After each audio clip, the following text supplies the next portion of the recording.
in 2010. Didn't work out. 2 months later, I'm back. I only had enough money to get me to LA. But a professor here, Dr. James Chappelle, in political science, decided, you know what? I believe in you, Jeremy. I know Taiwan didn't work out. So I am going to give you enough money to fly to fly back to Bowling Green from LA. And when I first got here, like October 22nd, I didn't have a job, I didn't have a car, I didn't have anywhere to live, but I had my master's in public administration. I had my political science degree. I had me. And so the first day, I decided to live at the Motel 6. But with $500 in my pocket, that's not gonna go too far when it's $50 to live there a day. So I had to do something that I never thought I'd do. And you're talking to a guy who, like I said, I got $50 a week allowance, I got $5 a day from lunch for high school. I kept my car filled with gas. Whenever I wanted to, go on vacation, I just went. But at this point in time, I had to go live at the Salvation Army. And the people that live at the Salvation Army, they're military veterans that just got back from doing tours of duty because we didn't take the time to give them money when they get back. They're kind of like on their own. Families with kids.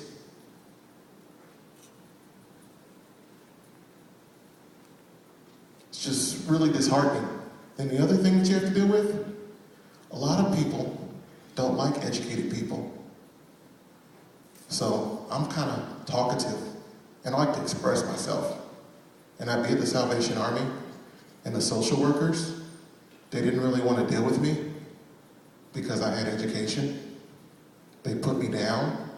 They told me that I was dumb and stupid for putting myself in this situation. Why would I move to Taiwan when America was the greatest place on the earth?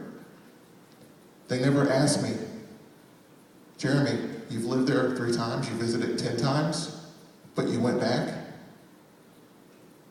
I tried to interact with people and talk to them, and they told me that I spoke a foreign language because I couldn't be a black man being able to speak as well as I could. And so I was isolated, I was ignored, I was treated as if I was an abnormality, an anomaly, an aberration. I mean, I can speak English, so I'm gonna give you some different words. Well, wound up staying at the Salvation Army for about 3 weeks. I had to walk to get here, because I knew in my whole life, what's the one thing that I've always had? My mind.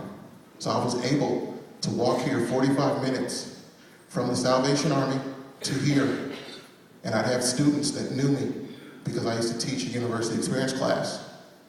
And what they did, they'd give me their passports and ID, and I'd be able to get on the computers, and I was able to look for work and do a lot of things that I couldn't do.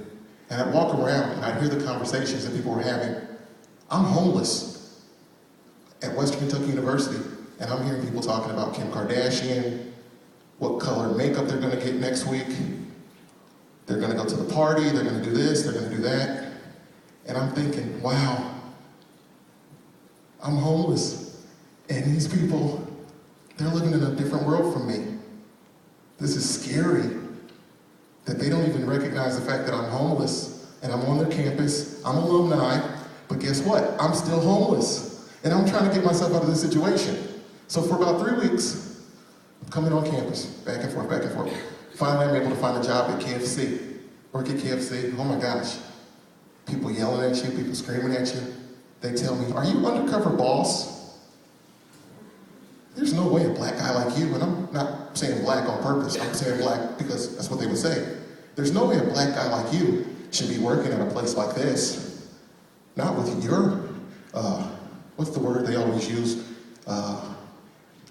What's the word that you use? Articulate. You are so articulate. Wow, a black man, he can actually speak English.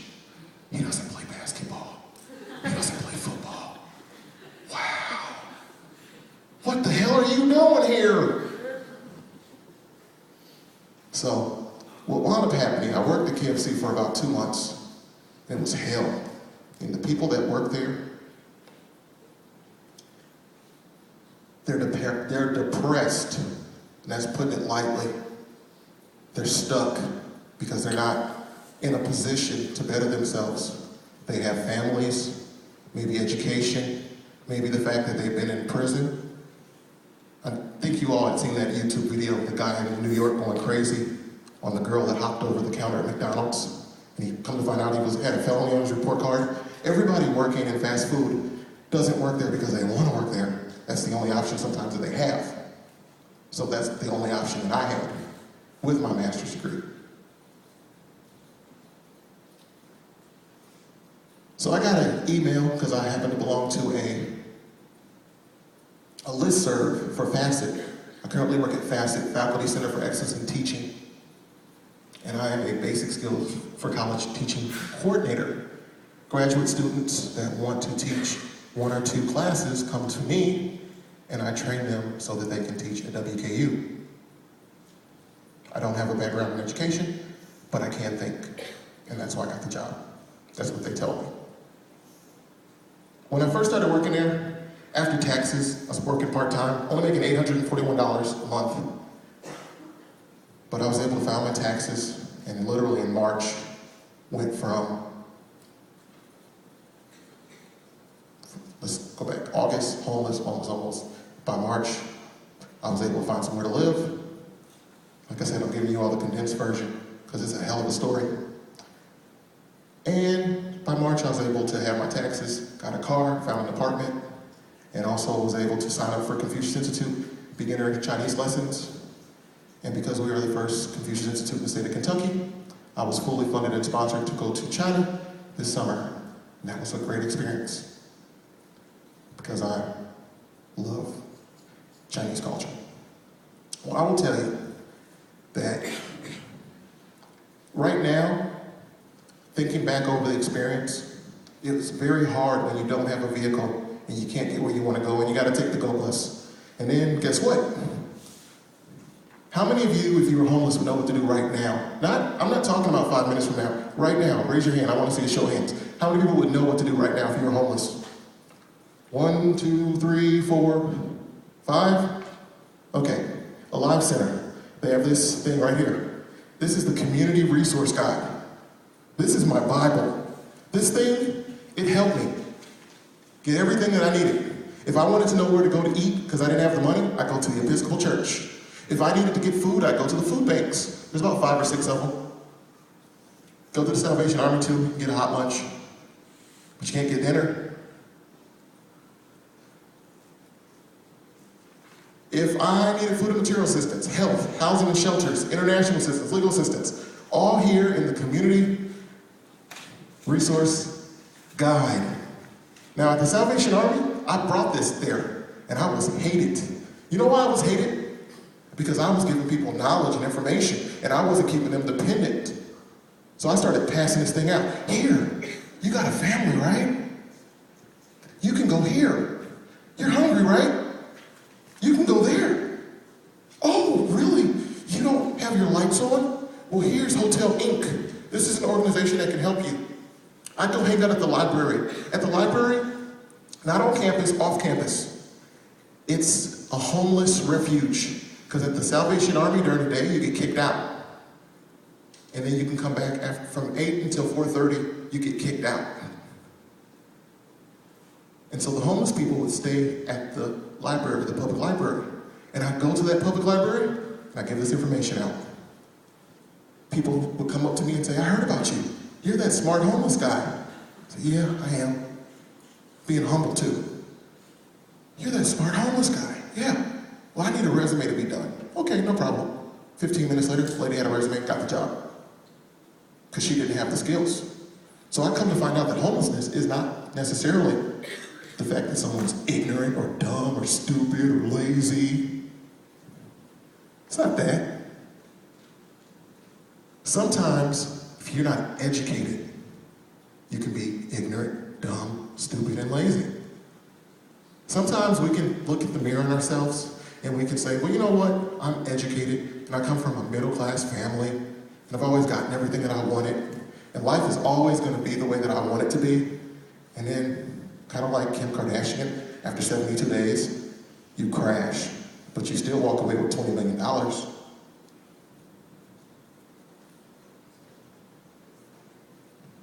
So, homelessness.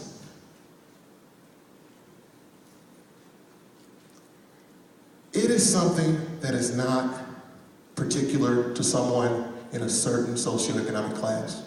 It can affect all people. This is like my thesis statement. It can affect all people. It affected me. It brought me around more people that I didn't know, people that I would see when I had my car. I just drive by them and treat them like they didn't exist. But now, I go out into the community and I hang out with faculty members. I hang out with homeless people. I hang out with prostitutes. I hang out with drug addicts. I hang out with the people who hang under the Barren River Bridge. About 100 people live under that thing every night.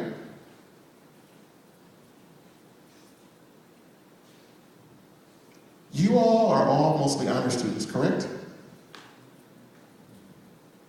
You don't realize this, I'm going to tell you. I'm not being arrogant, and this is my final statement. But you all are the future, whether you believe it or not.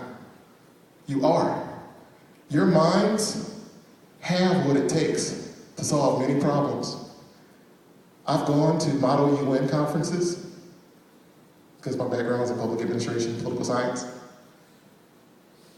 And the people that go to the Model UN, those are our government leaders. Those are the people that start nonprofits, non-government organizations. Those are the people that are elected officials. And I'm elite too. But you all are elite. And you have minds that can solve many, many social issues. And if you think that somehow you are exempt because you are in a certain socioeconomic class, because of your gender, because of your race, because of your church affiliation, because of the people that you hang around, if you think that you're exempt, you got me standing right here, and I'm telling you that you're not exempt at all, but you are the future, and you all are elite, and you all have minds that are able to solve many things. If you get on a website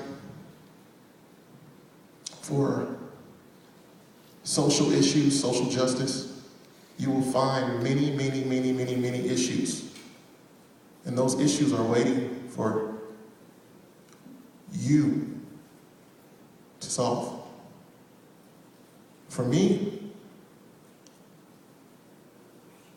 I'm interested in being able to just educate people about this and letting them know that it's real and it's not something that you just see on a TV screen. And that at the end of the day, either you're going to complain or you're going to make the changes for our society. We cannot wait on President Barack Obama or any elected official to do anything. True change starts inside of each one of you. This is not cliche. True change starts inside of each one of you. You can start small, and you don't know where it will lead to. On that note, I want to thank you all for taking the time to listen. This is the first time that I've ever had an opportunity to talk to a group of people this large. And I hope that I've been able to touch at least one person, because I don't really mind if 99 don't listen, as long as I can reach one. Thank you.